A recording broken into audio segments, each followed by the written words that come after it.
We've actually had Ryan speak at one of our business events about 6 months ago, and we all found him absolutely incredible. He's got a really difficult story, Ryan, and I know we'll touch on that. So I won't go into it too much, but quite simply, after his difficult period, he then became a mental health advisor, Illuminate facilitator, and this talk is all about the methods that we can use to get some happiness back in our lives if we're struggling with that.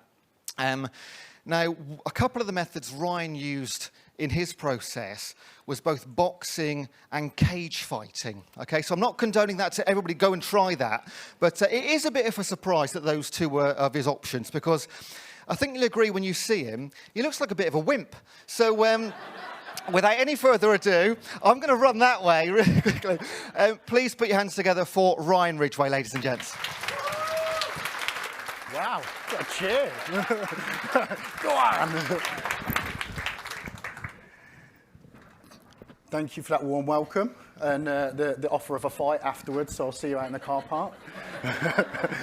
Welcome to the Breathe People First Conference and Partner Summit. Wow, I got that right. I managed to not miss a word out. I think we can all agree it's been a great event and the team have done a fantastic job, so I'll do a round of applause for them to start with.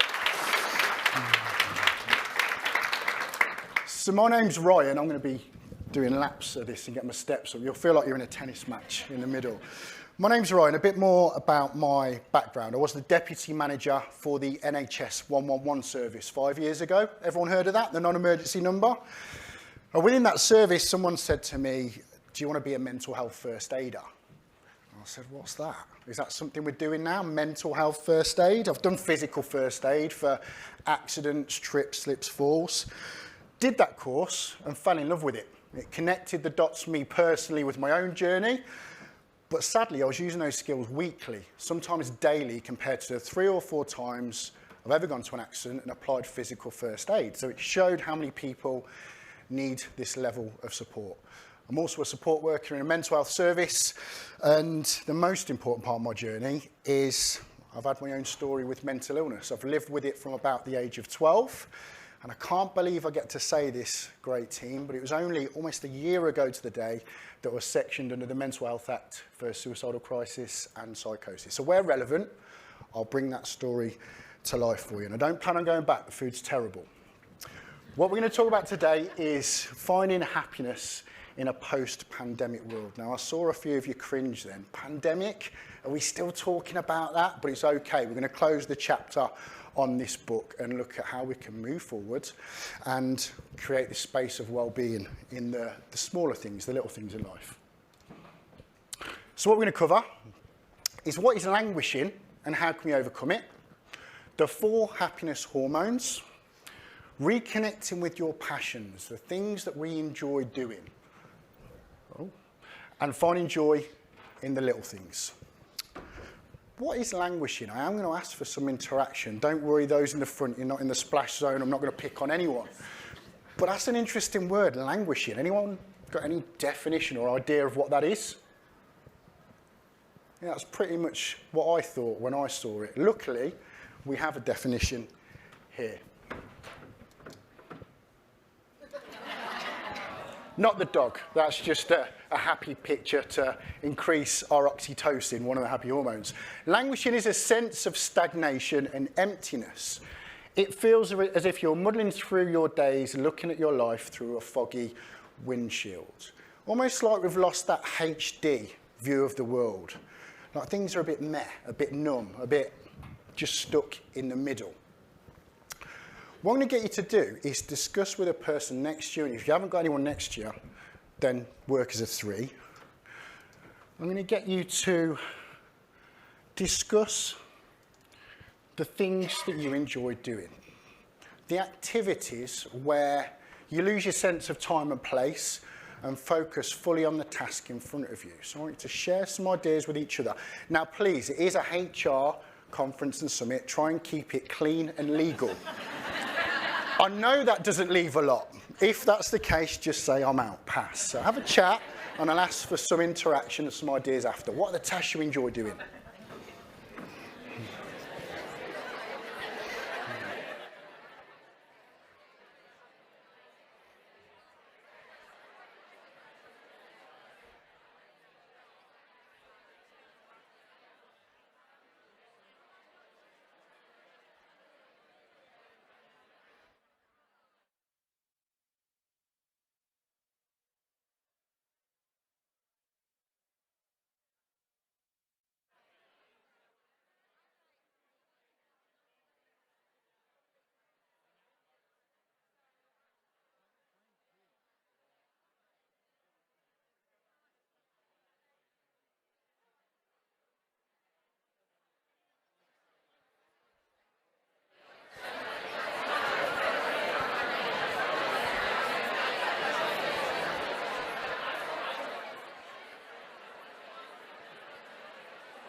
Okay, I'm going to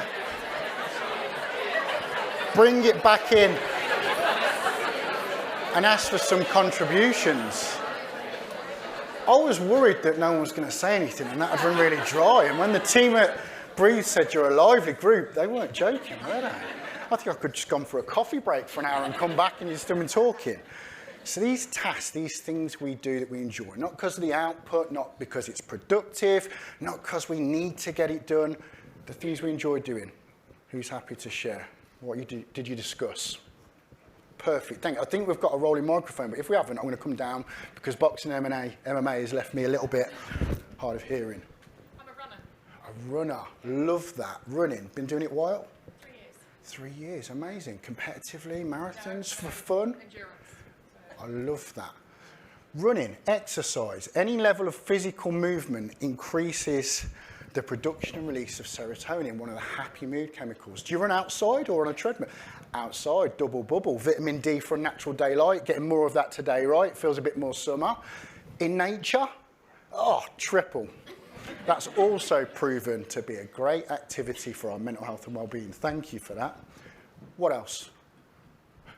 Perfect. You're making me do my steps today, aren't you? There's going to be one down that end, one up this end. Photography. Yeah. Lovely. So Amazing. All things nature, predominantly Greece. Greece. The country, not the, you're not in garages like Quick Fit. Right, okay. Cool. That makes more sense. Greece, lovely. Just because you enjoy it. I love it. Amazing. The things we do, hobbies, activities, something to focus our minds in where we're not thinking about all these plates spinning, I've got to do that, I've got to do that. I'm just doing it because I enjoy it. We had another hand up down here. Table tennis. Table tennis. Amazing. I could do with a bit of that, get my reaction time up for boxing. Table tennis. When did you take that up? 7 years ago. Oh, wow. You're a pro then, by now. You've gone pro. Thank you. Table tennis. Hand at the back there. Yeah. Reading chick lit. I'm sorry. We might have to spell that out. What? Reading chick lit. So literature. Oh, it's an abbreviation. Got you. I've never heard of that. Now literature. Amazing. Yeah, a book. A good book. Escaping with a good book. Yeah. Anyone else find that's really good? Just getting a copy of a physical book and having a read. Not a swipe on a Kindle, not the blue light we get from a device, a good old-fashioned book. Chick lit. You need to say that carefully.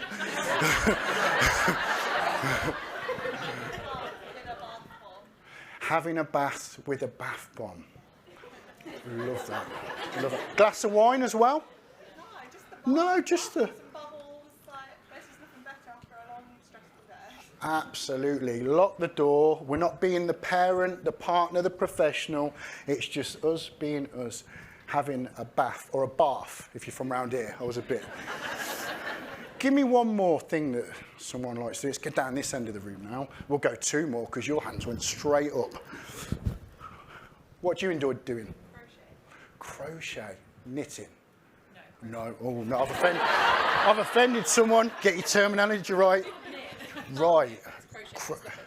It's the hook part. You're getting technical on me. Crocheting. Lovely. So you find that you're in this state of flow. You're just away with this act.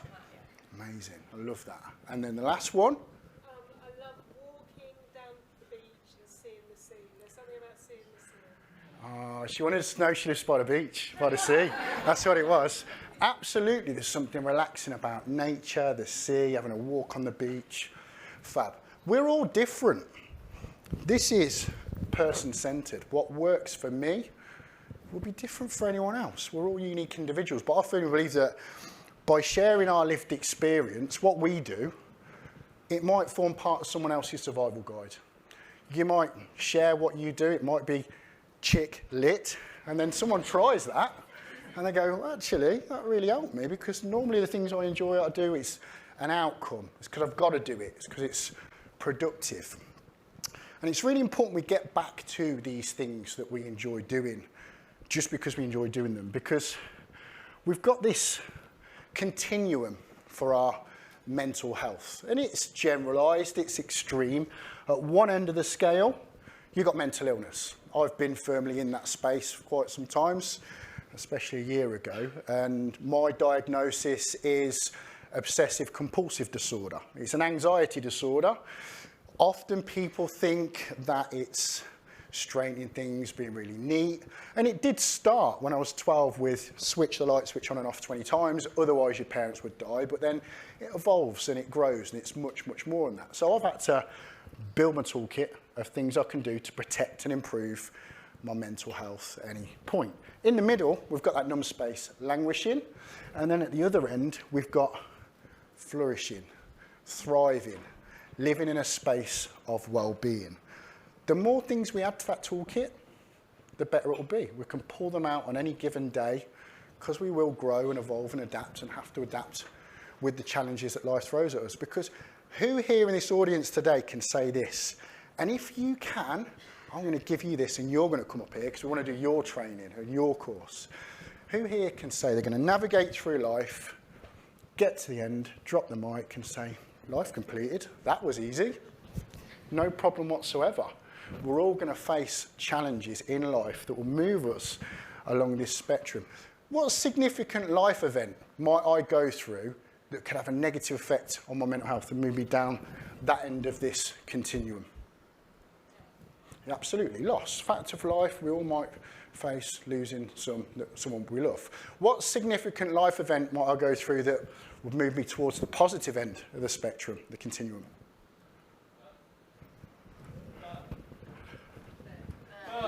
Birth. Thank you. Sorry, the lights were blind, I couldn't see. And then someone's put the hand up down the far end of the room just to make me run all the way down here, but I'm going to do it because I'm sure. Kids as well. Marriage. We'll go with marriage and kids. Does anyone else who's experienced both of those think, actually, it could...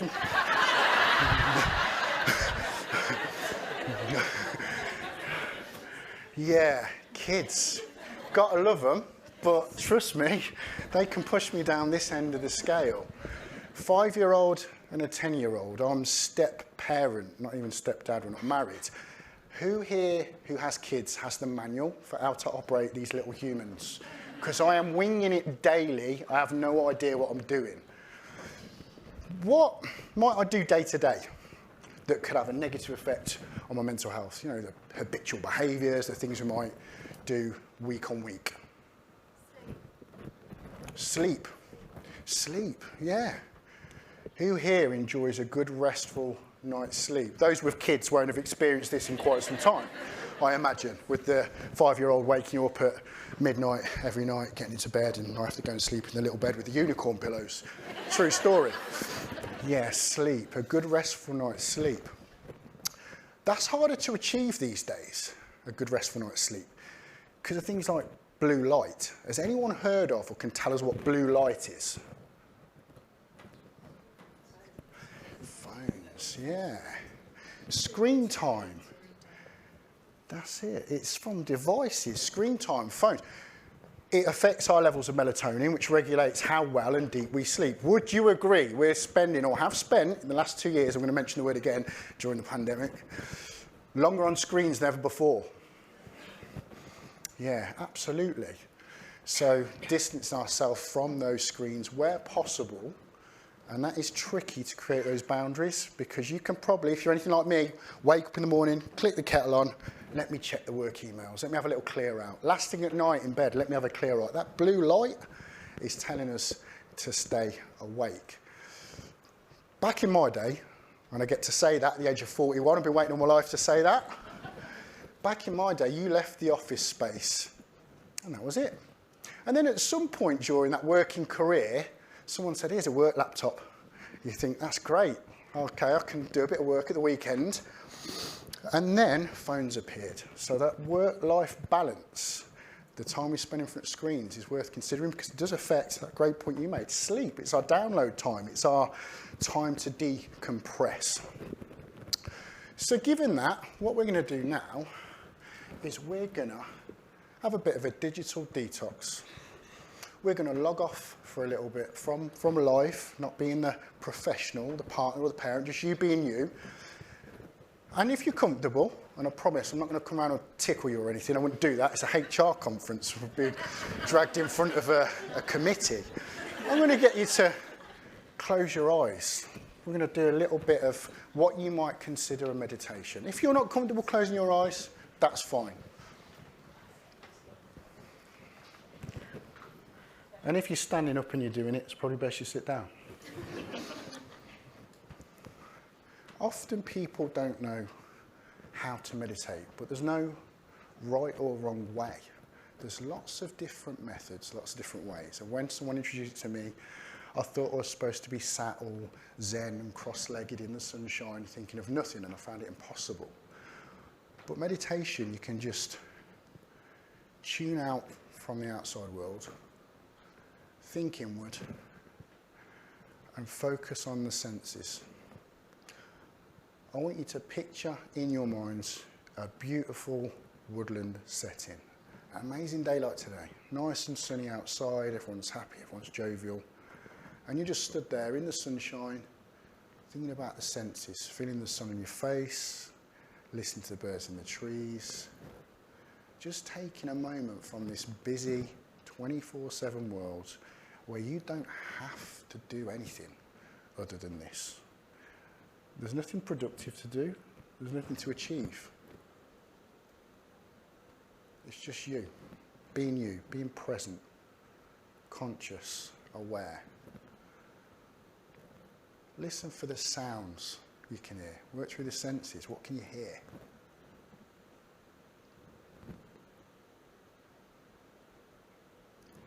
How do you feel? Tune into your body.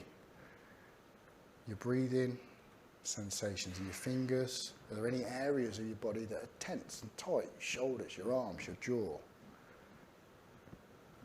Let the body do what the body does. We don't need to apply any effort.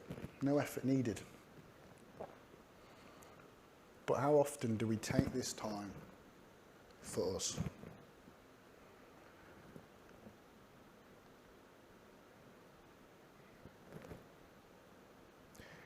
They say an uncomfortable silence goes beyond 5 seconds, so I'm going to bring you back in now, when you're ready. That can simply be meditation. You don't have to do anything. And it's a little bit like mindfulness, because the two get muddled in together. Can anyone tell us what mindfulness is? What is mindfulness? Because it's trending. People are saying you should do some mindfulness, it's good for your mental health. What is it? Being present. Perfect. What do you mean by being present? You're absolutely spot on. Oh, right. Oh, he's throwing his friend under the bus. He said it, not me. So just observing what's going around you, paying attention to the things, not being distracted by what's inside your mind, and just focusing on what's happening, focusing on you at the moment. Perfect. Yeah, what a great description. Here you go, you can get it. Mindfulness is confusing people. They say, I don't know how to do mindfulness. I've heard of it, I've seen it trending.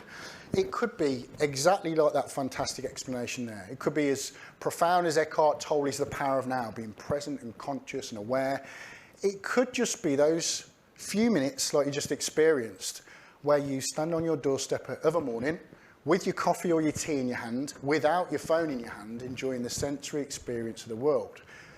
Someone said something to me about mindfulness that I will never forget. They're in their mid-50s and they said, mindfulness is just a fashionable and trendy word. I've been doing that all my life. I said, what do you mean? He said, well, I remember when I was a young lad, on a Saturday afternoon, if the weather was really bad, I wasn't allowed out on my bike, I wasn't able to play football in the street or call around for my friends, so I'd sit there on a Saturday, looking out the window, looking at the birds in the trees, watching the rain run down the glass. He said, mindfulness is just good at being bored. No one knows how to be bored anymore, he said. The second we get bored, Amazon Prime, Netflix, stop-start TV, phone with 1,000 apps in. He said, we just need to use our imagination and sit there and be present and be okay with doing nothing. I think there's some principles of truth in that statement, because I can't remember the last time I got bored. But in my 20s, in my younger days, absolutely, you'd be like, oh, nothing on telly, 4 channels, again showing my age, 4 channels, you can't stop or start it. Probably the younger members of this crowd are like, what do you mean you can't stop, start and record TV? Really? You're lucky if your phone had snakes on it and the battery lasts 6 months. It looks very similar to this clicker, actually. Yeah, the world's changed. It's different times we're in, and we need to adapt and evolve with it. So for happiness hormones, what do we have? Oxytocin. Does anyone know what kind of things will increase the release and production of oxytocin? And again, keep this one clean, okay, throughout. Thank you. Chocolate, yeah, absolutely right. Yeah, chocolate, completely. Chocolate, what, got any chocolate? I want some chocolate now. Cuddling a pet, caring for a pet. When we enjoy the therapeutic power of pets, it releases oxytocin. The next one we have is serotonin. What helps the release and production of that? Exercise. Everyone kind of said that at once. Yeah, exercise, vitamin D from natural daylight, like we've got today. The summer is on its way. Dopamine. That's the part of the reward system. We are getting that little hit of dopamine now when we get a ping on our phone. We need to be careful about this. There's an addictive nature to phones. I'm not saying you've got to go and throw your phone in the Thames. I'm just saying those boundaries again, that recognition of, oh, I can't be bothered to do anything else. I feel like I'm languishing. I've just lost an hour scrolling, looking at videos of kittens or whatever it might be. And the last one, endorphins, that sense of achievement. So those two, collectivism, collaboration, and cooperation. And these two, individualism, self-protection, and being goal-orientated. Bit of biochemistry. Psychology, but it's also biochemistry. The two will go hand in hand. For my mental health and mental illness to be a great space, I have to look after my physical health. The two will coexist. So rediscovering passions and finding joy in those little things. Happiness. Your perception of the events of your life minus your expectations of how life should be. Don't we just set our own expectations, our own standards, almost beyond achievement, so high that we're making an agreement with ourselves to be disappointed when it doesn't match that picture we've got in our mind. So getting past Groundhog Day, finding happiness in the day-to-day things, what little things might you missed lately? Well, let's run another strategy for increasing our mood. Let's practice the power of gratitude. It is proven, even on the worst possible days, when the kids are playing up, that's every day, and the email inbox is in the thousands, that's every day. If we take note of the things we've got to be grateful for, it does, clinically, medically proven, have a positive influence over our neurotransmitters and our brain chemicals. So I would like you to turn to the person next to you, and if you haven't got anyone next to you, behind you, or just join a group, just tell them the one thing you're grateful for today. Go for it.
Okay. I'd love to let you chat for longer. Everyone's got loads to say, loads of gratitude in the room, but I've got to keep to a schedule. So I'm keen to hear, what are you grateful for? Who wants to share? With all that talk going on, someone's sharing, trust me. Thank you. Meeting new people. Meeting new people, like you have today? Amazing, yeah. Meeting new people face to face, not behind Zoom or Microsoft Teams. Yes. Thank you. The hand went up. Oh, you were paid to say that. Come on. You sat with them. There'd be uproar if you didn't say your colleague. No, they are. They're a great team. That's it. Yeah, everyone in blue T-shirt. You have got a great team. I can, absolutely say that because I've delivered something for you guys before and it was a pleasure to come back. You can pay me for saying that, mate. Who else? Brilliant. Thank you. We'll go here and then at the back there. My family. Your family, including your kids? I've got 2 grandchildren. Oh, can I swap? Oh, I've had 2 litters of French bulldogs. Please let me swap my kids. For the next one. Stepchildren, I feel your pain. You do feel my pain. Have you got the manual for being a step parent? Because you can't really discipline them, can you? You bribe them. You say, please. You say, do you want this? Yeah, and then, but then when they don't do that, what do you do then? I've got nothing. I've got no backup plan. I'm a professional MMA fighter, and I'm scared of a 5-year-old. Trying to wrestle a device out of a 5-year-old's hand. I've had easier cage fights with grown men.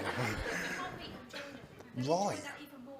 Oh God, that sounds like I'll burn the house down or something. I'm not sure I want your advice anymore, but thank you for the insight. My partner will be on the phone later. What have you told him to do? Where was the second hand? Family as well. Well, you can also have my kids if you want. I don't mind splitting them.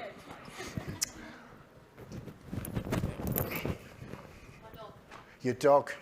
Oh, amazing. Oh, what's it? Yeah, I can believe that.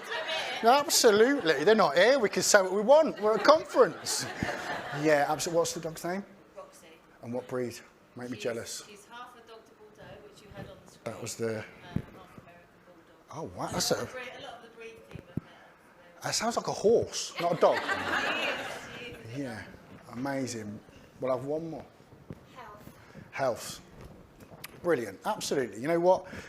I might mention it for the 3rd time. Is that okay, the pandemic? Some people lost that during that time or were fearful of that. Some people are still fearful going out into this world post-pandemic. So absolutely health completely. Thank you for sharing that. I left these up. This is an example of deferred life. Some examples of the kind of things we think our head tells itself to be happy. I'll be happy when we go on that holiday I've booked. I'll be happy when I'm earning 100k, I don't know what it's called. Happy when I'm earning 18k or 16k. I'd be happy with anything. I'll be happy when. That statement, the only reward you get for looking too far forward is you get deposit in your grave. We've got to enjoy the journey. We've got to learn to enjoy the process by slowing everything down. Some things we think we need to be happy. Success, whatever you define that as. Money. Some of the wealthiest people in the world aren't happy. The respect of our peers, to be liked, a new car, a bigger house, a promotion, etc., etc., etc. What's wrong with just being us? Just doing us and us being us day to day, enjoying these little things. We've got a personal happiness plan here, some ideas of how you can really tune in, look inward and identify how you might be able to enjoy happier living. You could list 2 to 3 daily activities that you'll try and be present for. Present as in there, available, conscious, aware whilst you're doing it. Number 2, list the 1 to 2 activities you can do in which you can find a state of flow, not because the outcome, not because it's productive. You just carried away with that activity. What do you need to reduce doing to make time for these things? That's the challenge, isn't it? Making time. You might be thinking, that's all very well, Ryan. I want to do all that stuff, but I've got the kids, the dog, the partner, the emails. Okay, so say you can't find time today. What about tomorrow? What about the weekend? It's so easy to put ourselves last, but you can't pour from an empty cup. Yeah, it's a little bit like on the aeroplane when they do the safety messages. Bad example with our holiday ban. Put your minds back to when we could holiday. They say the exits are here and here, and they say put your oxygen mask on before you try to apply anyone else's. So we need to make time for these things. Because again, who here is going to say this? You're going to navigate through your life, get to the end, look back and reflect and say, oh, wish I'd have sent more emails. You're probably not. I'm not saying don't email, that's not the message, but we need to try and create time to fit these things in, even if it's just 10 minutes. Number 4, who are the people that make you feel happy and you want to spend more quality time with?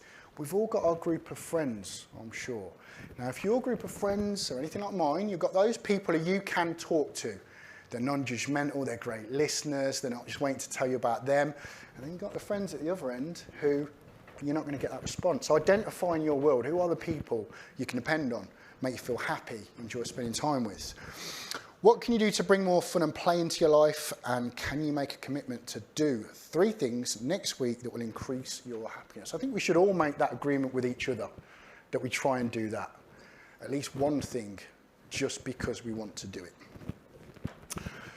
Some further reading, The Happiness Project by Gretchen Rubin. We've got Happiness by Design, Professor Paul Dolan. And we've got Solve for Happy, Engineer Your Path to Joy by Mo Gaudat. I think that's how you pronounce it. I want to just give you a message about kindness, the importance of kindness, to kind of finish on before I ask for any questions. When I was taken to hospital by ambulance almost a year ago, on the day that I was sectioned, I got to hospital and psychotic and suicidal, I spent 8 hours on my own in a hospital meeting room. Not waiting room, a meeting room. Now, during those 8 hours, there were lots of times when I thought, I don't need this, I can't be bothered, I need to go, I'm going to leave. And it was the kindness of strangers that kept me alive that day. It wasn't professionals, it wasn't counsellors, it was the kindness of strangers. During the 8 hours, a stranger looked in, member of the public, and they said, oh, you seem distressed, let me go and get you a coffee. Stranger brought me a coffee. Later on that day, another member of the public popped their head in and they said, can I do anything for you? You seem distressed. Went and bought me some food. A nurse I wasn't under the care of went and got me a phone charger. It was the kindness of people like us here today that kept me alive. And when they came to assess me after 8 hours, they said, oh, Ryan, your GP's in a different county from this hospital. Another 3 hours getting transported to the right hospital.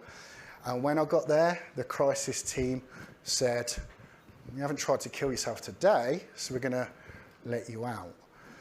Now, I am not condemning the mental health services. I've got the utmost respect for our NHS superheroes and frontline workers. It shows the lack of resource. We know that, we can't change it. But I think the one thing that we can all adopt potentially a little bit more is realising that everyone's got something going on. We don't always share it. We might react to something that seems small, but what else is buried beneath that? And this one seemingly small thing has caused this reaction. So just adopting that mindset that we've all got busy lives, stress, and if we can be a bit more kind and a bit less judgmental, then what an amazing change we would see.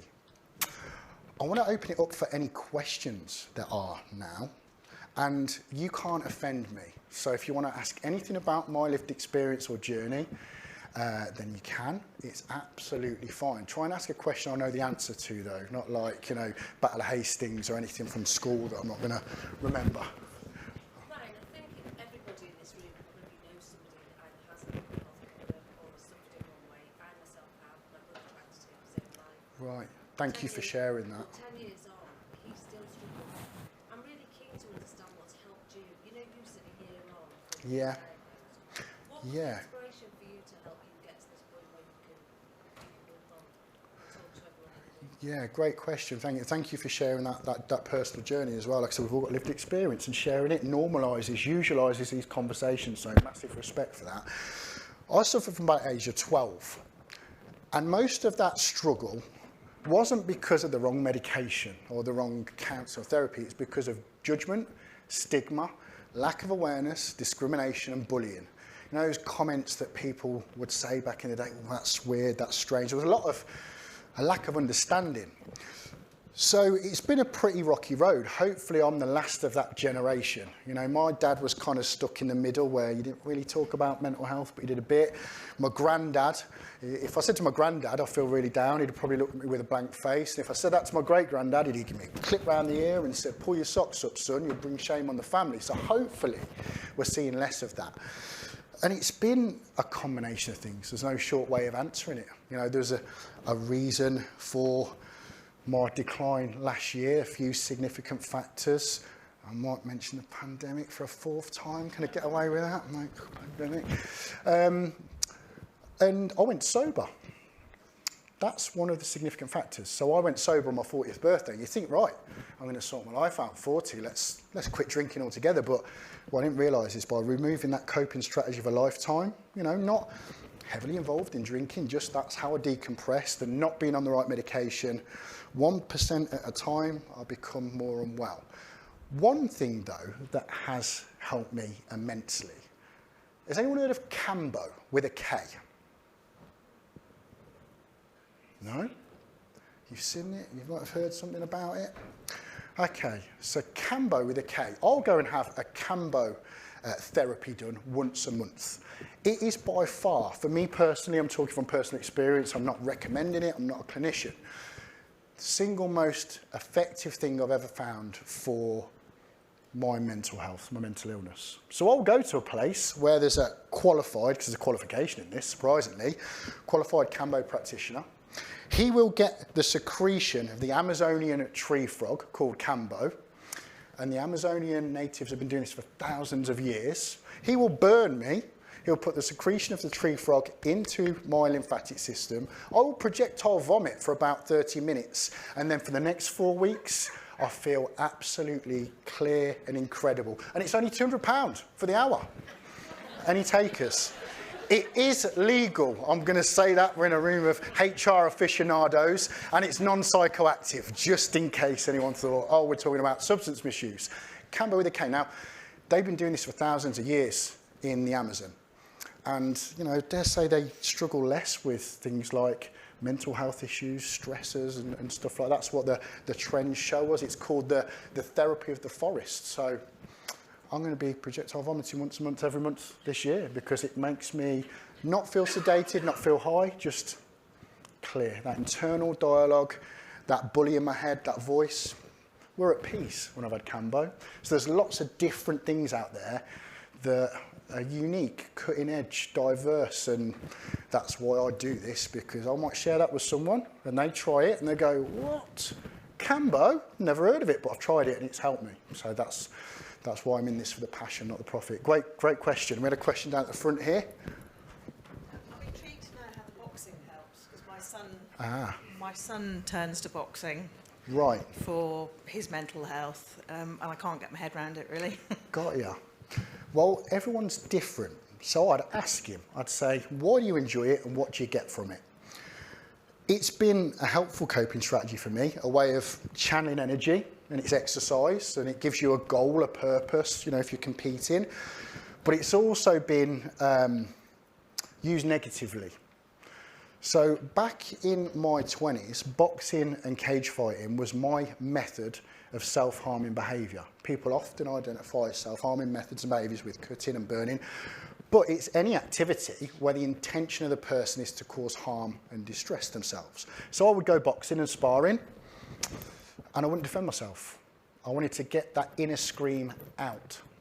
So boxing, any activity, can be good, can be bad, it's person-centred. So I'd ask you, I'll sit down and say, what do you enjoy about it? When did you start? What do you enjoy about it? You're looking to fight? How do you feel when you go there? I'm sure his experience is nothing like mine. Probably 99% of the boxers I've ever met, they enjoy that level of competition. So yeah, it's a hard one to answer. But if you want to connect him to me, I'll have a chat with him about boxing and MMA, and he can give me some tips for my fight in 2 weeks. I'm going to go over that table at some point. Are you ready to catch me? Yeah? If we can ask questions at each end of the room consistently just to... Do you think that the change towards a virtual world has opened up the workplace for people who perhaps do have struggles with their mental health, and it's given them the opportunity to maybe access things that they haven't done before? And I suppose with a room of HR professionals is, what would you say we need to do as HR professionals to encourage that? Yeah, absolutely. Great question. I mean, the virtual world, it does open things up for people, but there are some challenges as well. For example, I'll give an example from mental health first aid. So I teach that accredited course, and it was supposed to be face-to-face. It's recognised by the Department of Health. And when they said, oh, you can do it virtually, call me old-fashioned, I was like, nah, it's supposed to be done in the room, you know, energy face-to-face. But it's been surprisingly popular. And one of the trends that's come from that is delegates saying, you know what, I've had my own journey, my own lived experience. I wanted to volunteer for that course, but that classroom environment, it raises my anxiety, I can't do it. But the comfort of my own home, where I can turn the camera off, I can do that. That said, only 35% of our communication's verbal, a whopping 65% non-verbal. So can you really tune into that energy, the facial expressions, the eye contact, the gestures, the posture behind a screen?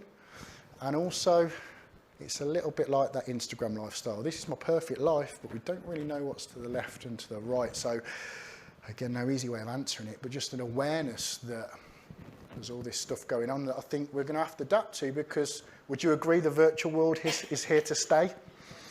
In balance, perhaps? Cool, thank you for the question.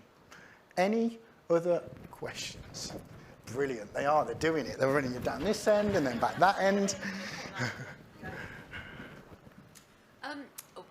As has been mentioned previously, we all probably know somebody with mental health issues.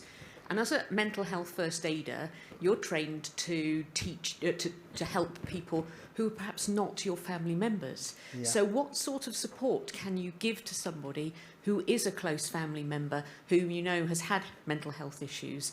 I mean, you know, I've got some family members who tiptoe round the person I'm thinking about, yeah, and others tackle it head on. And, you know, from somebody who's been through it, what would you welcome in terms of support from family members? That's a great question. And again, I'll have to kind of look at that from my own lived experience. So the person who played a key role in saving my life a year ago was a mental health first aider that I trained. How lucky was that? I didn't think they'd use it on me.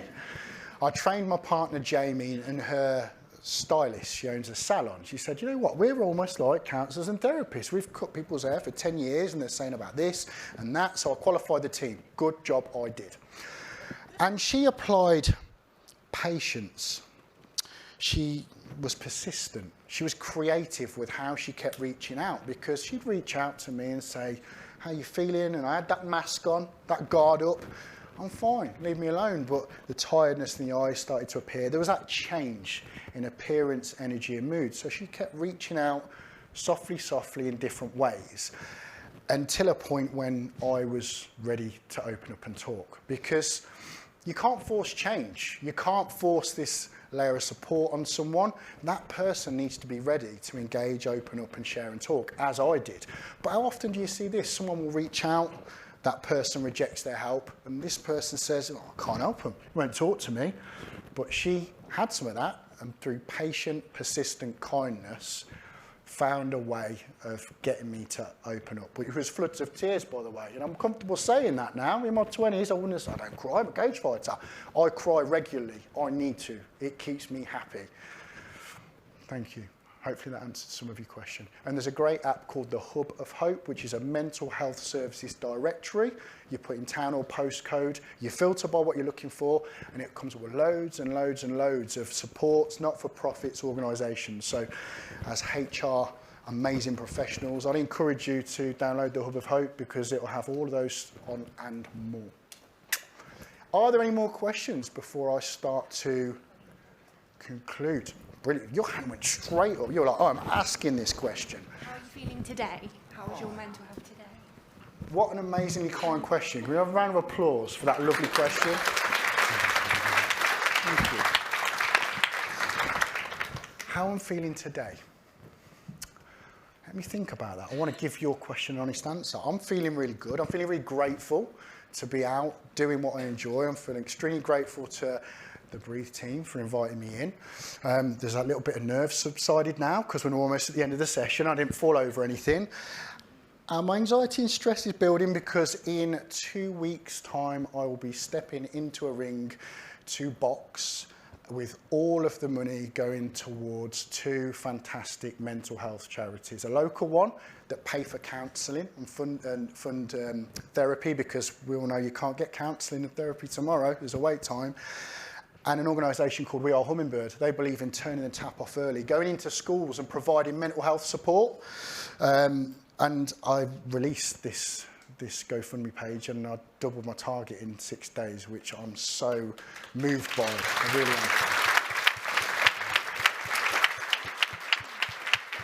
am. Let me send it back. How are you feeling? And you can't answer with good, okay, all right, or not bad.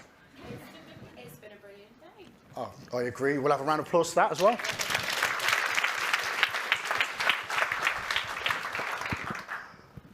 On that note, it's been an absolute pleasure. The Breathe team said you were fantastic, and they are really people first. And again, I'm not paid to say that. When I met them and the organisation, the group, this means something to them, which is the way it's done best. So thank you for giving me what has got to be the most important to all of us, and none of us have got enough of, and that is time. Thank you for listening.